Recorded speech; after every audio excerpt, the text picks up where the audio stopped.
My boss, right? Let's move on to we're in the next part. Please go check out the previous parts as to what in the world I'm talking about. My boss, right, was also involved in some strange stuff, type establishment thing. And I remember one time him coming to me and saying, again, I was like, but the CEO said. And this boss of mine was like, it doesn't matter what Zunaid said. He literally said that to me in my face. I was like, what do you mean? He's the CEO.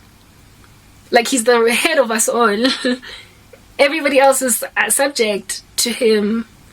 What do you mean it doesn't matter? Yo, guys, the things that were going on. The Lord basically was showing me lots and lots of satanic activity going on at MTN. Some very intricate, like, secret society or organization of men and women that had all come together in concert to basically run MTN in the direction they wanted it to go. And anybody at all that was not standing with that agenda could just basically just die.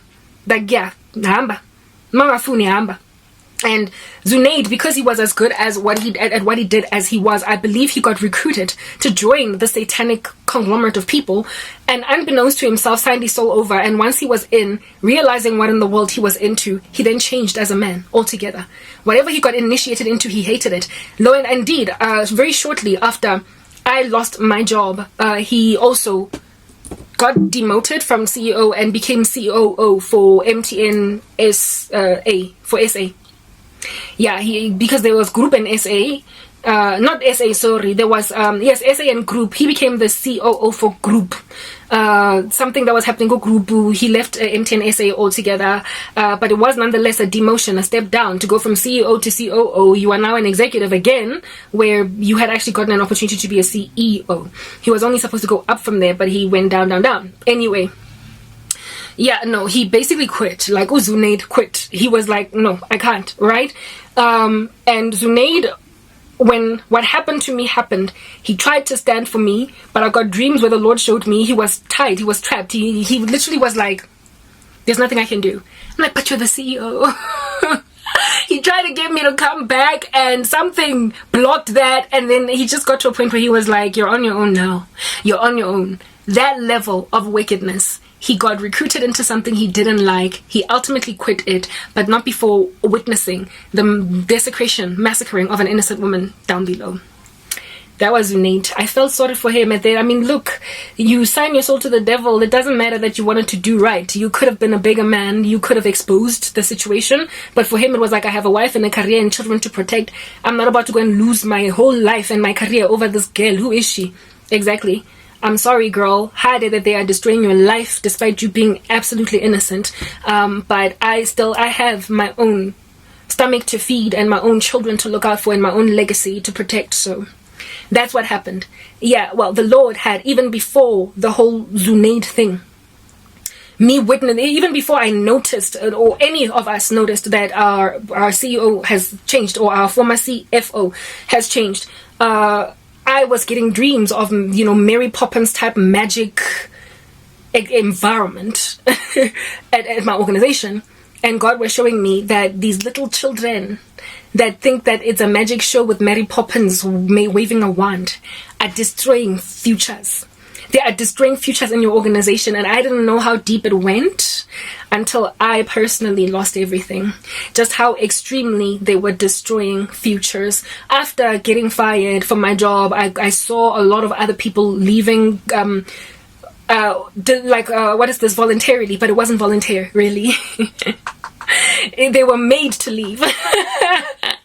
It looked like a resignation or an acceptance of voluntary retrenchment, but it was done by a colleague. God basically was showing me that the people that got to stay at MTN thereafter were either beguiled by spells or in and of themselves were spellcasters. So the low order Satanists in the organization, so the little stupid Satanist girl that bewitches her colleague's project that it might not go well, was able to thrive at MTN because of the general climate of witchcraft. It was like a big fat kingdom. Like, you know how it's written in God's word that we war not against flesh and blood, but against rulers and principalities, spiritual wickedness in high places, powers, etc. And so basically there is like a hierarchy in the kingdom of darkness, where there are lofty entities like principalities. They sit over entire nations, the Prince of Persia. But then there are also the small lower order demons that do skivvy work, like, you know, love spells and stupid stuff like that, bring back lost lava. Those are small little chomp change entities that force you to like kiss a guy that you don't like, you know, type establishment thing. Yeah, no.